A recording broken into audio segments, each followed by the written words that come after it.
Warning: this video contains topics and images some may find disturbing. Viewer discretion advised.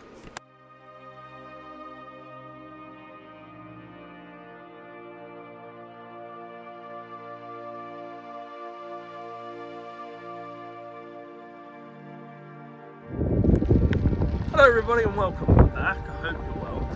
Today I'm going to be talking to you about this little strip of land that is just across the water from me.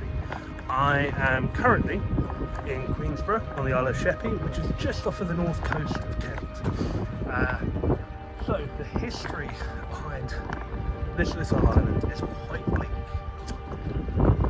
So, to cut a long story short, if you were to go over there, which by the way you can't, because it is completely illegal to set foot on this island, and that's why I'm filming it from across the water. It's about a kilometre over this little channel from me, but you would find a plethora of human remains which are sticking out from the sand.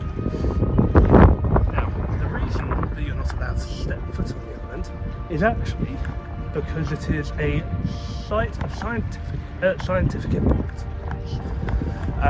Not due to the human remains, but due to a large amount of nesting and breeding of specific birds that live there. Now, the human remains, how did they get there, you might ask?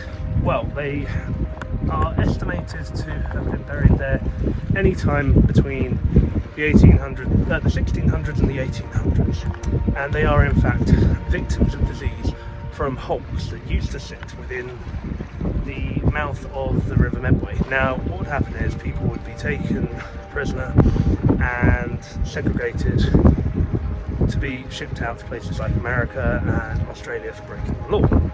Now, what would happen is they'd be put on these hulks, which is a ship which has had its masts and rudders removed, and they would be placed into these now essentially just floating, moveless boats.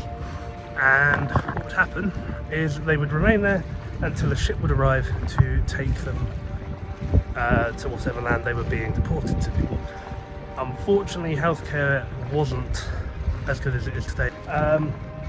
So what would happen is disease would spread, illness would prevail, and people would die. And they had to have somewhere to bury these people because it would be all sorts of illnesses, including the plague, and people would need to be buried somewhere that wouldn't affect other ships or the general public of the mainland. So what they would do, they would put them into little boats, they would sail them over to here, bury them, and leave them on the island. Now, with the island behind me, it can be spotted quite easily. It's only about a kilometre across from where I'm stood. There are little posts sticking up out of the land, so it's easily identifiable. And yeah, the graves are left there with absolutely no markings. The posts aren't there to mark graves, they are there purely for a navigational point so that people would know to steer clear of it. There is, however, one marked grave on the entire island, and the island isn't very small. It is 1,200 metres long by 200 metres wide, and it is all a big mud plain. And the one single grave that is marked there is of the Royal Naval Surgeon, Dr. Sidney Bernard, and his is marked by a wooden cross. Now, the reason that the bones have all become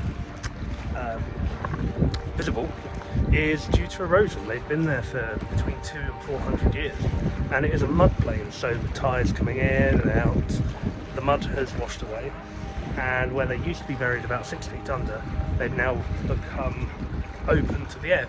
So if you were to set foot on there, which again you can't because it is very illegal to, unless you have signed permission from Scientific England and the owners of the land. If you were to walk onto the island, this has been documented by the BBC and various different scientific institutes, you would find caskets, you would find human remains. Many human remains have been found there, i.e. leg and arm bones, vertebrae, skull, jaw bones with teeth still intact. and yeah, it's a very, very, very bleak situation. But it is also good that it's being left alone, because one, it's helping the scientific community with the breeding and protection of birds, but also it is the island itself is now designated as a graveyard, and they should be left in peace. I believe that we have no way to identify the poor victims of disease that are there, so there's no way to exhume them and give them a proper burial, and quite a lot of it has already been washed out into the tide. Occasionally, because we are on the mouth of the River Medway and Swale, occasionally at low tides small bones will be found that have been washed away and found elsewhere. But yeah, just a slightly darker turn to the history that I usually show on this channel, but one that I thought was interesting and worth mentioning. If you are interested in Kent history, there is plenty around. There are lots of channels that cover this. This isn't the last time I'm going to be covering an eerie topic within the Isle of Sheppey. The SS Richard Montgomery is just around the island from where I am. There's a lot of interesting history based upon that, and I will be covering that in a later video, hopefully before the masks are removed in March, so keep an eye out for that video in the future. Thank you so much for watching. If you've enjoyed today's video, please consider clicking onto my Buy Me a Coffee page. I do have merchandise. Also, if you want to watch more videos, click here to subscribe, and here, and here for more videos. Until then, see you soon and have a good weekend. Bye!